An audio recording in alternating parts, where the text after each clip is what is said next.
ہر صحابی کا دل کرتا تھا کہ آج سرکار دی مہر لگی ہے جھنڈا منو ملے. ہر دل دھڑک رہا تھا جھنڈا مجھے ملے. میرے سرکار نے دائیں بھی نظر ماری, بائیں بھی نظر ماری, ادھر بھی دیکھا. ہر نگاہ منتظر تھی کہ آج جھنڈا کس کو ملتا ہے. سارے صحابہ تے نظر مار کے میرے آقا نے جب نہیں نظر فرمایا اینا علی, علی کہاں ہے؟ اللہ اکبر. فرمایا علی کہاں ہے؟ فرمایا عرض کی یا رسول اللہ ان کی آنکھیں دکھ رہی ہیں پیچھے ہیں. فرمایا آگے بلاؤ. آگے بلائے. میرے آقا نے آنکھوں پہ مبارک لگائی. فرمایا آنکھیں ٹھیک لو علی جھنڈا پکڑو خیبر تم نے فتح کرا. فرمایا میں آنکھوں سے دیکھ بھی رہا تھا کانوں سے سن رہا تھا. فرمایا امیر المومنین اس دن بھی میں دیکھ رہا تھا جب اللہ نے عیسائیوں سے مباہلے کے لیے نبی پاک صلی اللہ علیہ وسلم کو حکم دیا.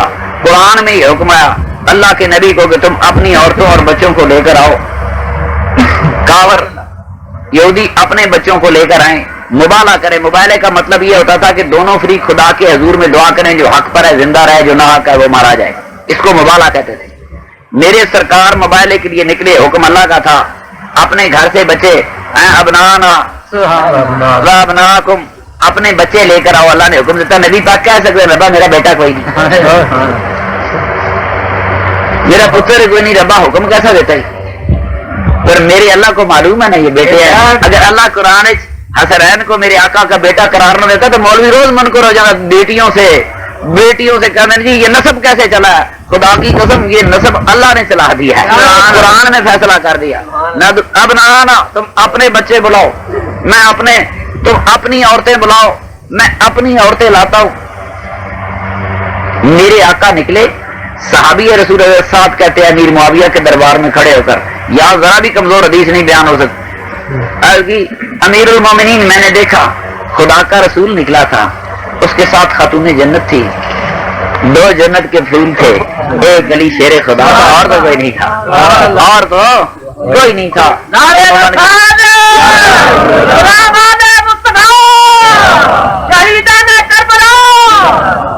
یہ حدیث لکھ کر مولانا احمد یار نعیمی صاحب نے بڑی لمبی بحث کی ہے, اور اس میں انہوں نے فرمایا کہ یہ کیسے ہو سکتا ہے کہ صحابی رسول حضرت علی کو گالیاں دلوائے. انہوں نے بڑی تشریح کی, کہتے سب کا میں نے گالی کی. دراصل امیر معاویہ دی نیت ہی نہیں, تعریف سننا چاہتے سن, جان کے انہیں گل ڈھنگی کی تھی کہ تعریف کرے گا. وچوں حضرت علی دی تعریف محبت کا انداز دیکھو نا. حضرت علی اور امیر معاویہ میں جو جنگ ہوئی اس میں کم از کم 40,000 آدمی شہید ہوئے, پھر بھی ساڈے مولوی دی دلیری دیکھو. جنگ صفین میں 40,000 سے زیادہ بندے شہید ہوئے. یہ محبت والا ہے. کم از کم میں سمجھتا ہوں گندا لفظ استعمال کر رہا ہوں, اس ملا کو ترس کرنا چاہیے. اس امت نے ساری عمر 1300 سال خدمت کی, اس کو اردو کو پٹھانا سمجھے تو ہی ہے یہ امت. اب تشریح کی, پھر فرمان لگے نبی پاک بھی لوگوں کا تیری ماں تینوں رہے, تیرا نک رگڑیا جائے, تیرا انج ہو جائے, تیرا انج ہو جائے. انہوں نے پوری تفسیر کھینچی جن پیر لال بادشاہ مری والا ہوئے. حضرت امیر معاویہ کو بچاتے بچاتے معاذ اللہ وہ کئی مثالیں لے آئے کہ خدا کا رسول بھی. یہ کتاب مفتی احمد یار نعیمی کی میرے پاس پڑی ہوئی ہے, کوئی ایسا گل نہیں. امیر معاویہ کو بچان کے لیے میرے آقا سے بیہودہ باتیں نسب کر دی کہ سرکار بھی تو ایسے کہتے رہتے تھے. ہاں جی میں نہیں جگاؤں گا. اچھا ٹھیک ہے, اسی انہوں نے گل مان لی کہ جی صحابہ نو ہر حال میں سارے صحابہ نو نہیں کلے واسطے ہی سارا رولا ہے. اب آگے دیکھیں, اس حدیث کے فوراً بعد مسلم شریف میں ایک دوسری حدیث ہے کہ حضرت امیر معاویہ نے فلاں آدمی کو کہا کہ تم کہو علی پر خدا کی لعنت ہو. ظاہر ہے پہلی حدیث دی تے مولوی صاحب نے تشریح کی تھی, دوئی پی گئے, ذکر ہی نہیں کیتا. کیا اس امت کو بے وقوف سمجھتا ہے؟ کسی نے کتاب کھول لینی تھی نا, اب دوئی کی تشریح ہو ہی نہیں سکتی. دوسری حدیث کی تشریح تمہیں چاہنا ہوتا پہ کہ نہیں ہوتا. تمہیں تو یہ سمجھایا نا مولویوں نے حضرت امیر معاویہ بڑے مہربان سن, اپنے پتر میں نصیحت کر گئے سن. یزید نو خاص خیال رکھی, جس بندے نے 18 سال جمعے دیا خطبے حسین دے پیو نو گالاں کٹائیاں ہون, وہ اپنے پتر نو حسین دا خیال رکھن دا کنج کہہ کے جا رہے تھے. ہن بھی پھول لے کے آئے سنی نو, دھوکے کیے گئے ہم سے. یہ دونوں حدیثیں موجود ہیں. باقی صحابہ کے قتل شہادتیں میں لوگوں کو بتاتا ہوں. یہی وہ وقت ہے توڑتے مولوی سوال کرتا ہے فقیر کہاں سے آ گئے, درویش کہاں سے آ گئے, اسلام میں پیری مریدی کتنے آئی.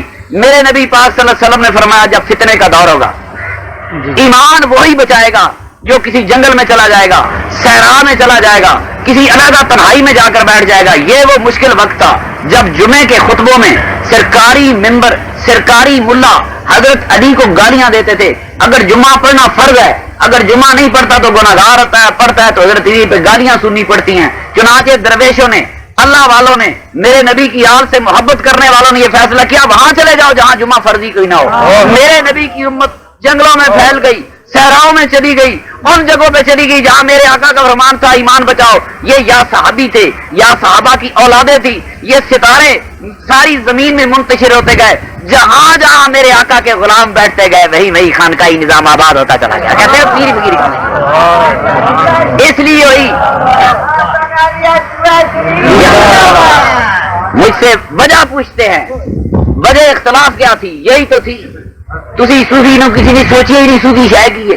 عام سنی کو مغالطہ ہوتا ہے, وہ سمجھتا ہے شاید شیعہ نبی کی آل کا وارث ہے. نہیں, شیعہ میرے آقا کی آل کا وارث نہیں ہو سکتا. میرے نبی کی آل بیت کا وارث سنی ہے. میرے نبی کی آل بیت کا وارث وہ سنی ہے جس نے کسی درویش کے ہاتھ میں ہاتھ دیے. پوچھو کیوں؟ درویش بھی سیانے سن, حکومت بھی سیانی تھی, وقت کی حکومتیں تھی, ملوکیت تھی, ظلم کے پیرے تھے, جبر کی حکومتیں تھی. میری بات سنو, معاذ امام حسین سے بیعت لینا ہوتی, یہ مقصد تو نہیں تھا. اگر یہ مقصد تھا کہ میرے نبی کا نواسہ شہید ہو گیا, گلا کاٹ دیا گیا, چلو انگلی جو مندری ہے نہیں ڈالانی سی, کاپ کے لانی ضروری سی. انگوٹھی اتاری تو انگلی کاٹ دی. پھر لشکر کو حکم دیا گھوڑوں پہ سوار ہو جاؤ, ہو گئے. فرمایا نا لاشاں سے گھوڑے دوڑاؤ. میرے نبی نے تو کافروں کی لاشوں میں بھی گھوڑے نہیں دوڑائے تھے. اور اس امت نے کیا جو امت پڑھتی تھی اللہم صلی علی محمد وعلی آل محمد. کربلا میں کسی نے نماز پڑھی ہوگی ان کے لشکر میں, اس نے کہا ہوگا اللہم صلی علی محمد وعلی آل محمد, اس کے بغیر نماز نہیں ہوتی. اللہ پاک تیری رحمت نازل ہوں محمد پر اور محمد صلی اللہ علیہ وسلم کی اولاد پر, آل بیت پر, بیویوں پر. ایک پڑھ کے بھی اگر گھوڑے دوڑا سکتے ہیں تو شورش کشمیری نے لکھا تھا, سوچتا ہوں اسی قوم کے وارث ہم ہیں جس نے اولاد پیغمبر کا تماشا دیکھا. اس میں ایریا اس نے بڑا عجیب شعر لکھا, کہتا ابو سفیان کے پوتے کی غلامی کر لی, خود فروشوں کو دنایت سے پنپتے دیکھا. یہ بڑا مشکل لفظ ہے. اب مجھے یہ بتایا جائے کہ یہ محض بیت کا قصہ ہے. میرے نبی نے کافروں دی لاشاں بھی ٹھکانے لائیاں, کوچ چٹیاں سنبھالیاں. میرے نبی دے نواسے دی لاشاں زمین پہ پیا رہی 3 دن تک, جب تک بنو اسد کے لوگ نہیں آئے. لیکن غیرت کا تقاضا تھا. میرے امام نے کربلا میں جانے کے بعد, یہ کوئی ایسی بات نہیں تھی, یہ کوئی سطحی فیصلہ نہیں ہے. ایک واقعہ جو ملا چوری کر گیا, اسے ایک واقعے کو سامنے کرو, سارا رہا مک جاتا ہے. کربلا میں جانے کے بعد فوجوں نے گھیرا ہوا ہے, پوچھا یہ زمین کس کی ہے؟ فرمایا بنو اسد کے فلاں قبیلے کا. فرمایا مجھے یہ زمین خرید کر دی جائے. بھلا صحراؤں میں وہ زمینیں نبی کی آل کس لیے خرید رہی تھی؟ اسی لیے خرید رہی تھی کہ قیامت تک یہ زمین انہیں سے وابستہ ہونے والی.